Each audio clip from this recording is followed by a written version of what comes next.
చిన్న వయసులోనే కేంద్ర ప్రభుత్వ సంస్థలో ఉద్యోగం చేయాలనుకున్నటువంటి ప్రతి అభ్యర్థి కూడా ఈ నోటిఫికేషన్ చాలా బాగా ఉపయోగపడుతుంది.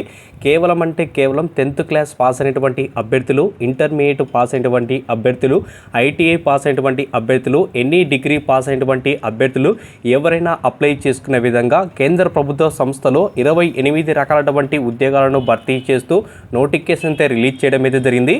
ఏ విధంగా అప్లై చేసుకోవాలని కూడా ఈ వీడియోలో నేను క్లియర్గా ఎక్స్ప్లెయిన్ అయితే చేస్తాను. వీడియో ఎండ్ వరకు వీడియో అయితే అప్లై అయితే చేసుకోండి. ఎవరైతే ఫస్ట్ టైం మీరు మన ఛానల్ చూస్తుంటే పక్కనటువంటి రెడ్ సబ్స్క్రైబ్ బటన్ క్లిక్ చేసి పక్కనటువంటి బెల్ ఐకాన్ కూడా క్లిక్ చేసినైతే నాకు ఎంతో సపోర్ట్గా ఉంటుంది. చిన్న వయసులోనే కేంద్ర ప్రభుత్వ సంస్థలో ఉద్యోగం కావాలనుకున్నటువంటి ప్రతి నిరుద్యోగికి ఈ ఉద్యోగం అవకాశం అయితే చాలా బాగా ఉపయోగపడుతుంది.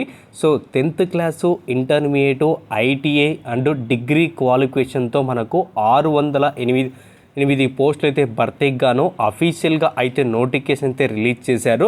మనకు ఆన్లైన్లో అప్లై చేసుకోవడానికి లాస్ట్ డేట్ చూసుకున్నైతే మనకు జూన్ 18 వరకు మనము ఆన్లైన్లో అయితే అప్లై అయితే చేసుకోవచ్చు. వీటికి ఎటువంటి రాత పరీక్ష కానీ ఫీజు అయితే లేదు. ఒకే ఒక ఆన్లైన్ షార్ట్ లిస్ట్ ద్వారా అయితే ఈ పోస్టులు అనేది భర్తీ చేస్తున్నామని మనకు అఫీషియల్గా అయితే నోటిఫికేషన్ అయితే రిలీజ్ చేశారు. సో వీటిలో చూసుకున్నైతే దాదాపుగా మనకు 28 రకాలటువంటి పోస్టులు అయితే భర్తీ చేయడం అయితే జరిగింది. ఇక స్టార్టింగ్ శాలరీ చూసుకున్నట్లయితే మనకు 7,000 రూపాయల నుంచి అప్ టు మనకు 10,000 రూపాయల వరకు మనకు ట్రైనింగ్ ఫీజు అనేది కంప్లీట్గా సో కంపెనీ వాళ్ళైతే మనకైతే ప్రొవైడ్ చేయడం అయితే జరుగుతుంది.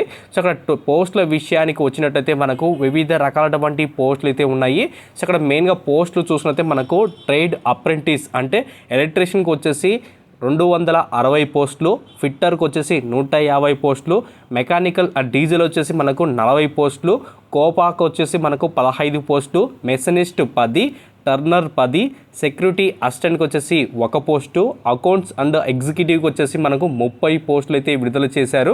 వెల్డర్ 15, సూపర్వైజర్ 5, అలాగే ఫ్రెషర్ అప్రెంటిస్ ఎవరైతే ఉన్నారో medical laboratory and technician physiology వచ్చేసి మనకు 20 పోస్టులు, అలాగే మెడికల్ ల్యాబొరేటరీ టెక్నీషియన్ రేడియాలజీ వచ్చేసి 10 పోస్టు, డెంటల్ ల్యాబొరేటరీ టెక్నీషియన్ 2 పోస్టులు, సూపర్వైజర్కి వచ్చేసి 10 పోస్టులు, wiremen 10 post, multimedia and web designing వచ్చేసి 10 పోస్టులు, మెకానికల్ రిపేర్ అండ్ మెషిన్ వెహికల్కి వచ్చేసి 5 పోస్టులు, మెకానికల్ ఎర్త్ అండ్ మూవింగ్ మెషినరీకి వచ్చేసి మనకు 5 పోస్టులు.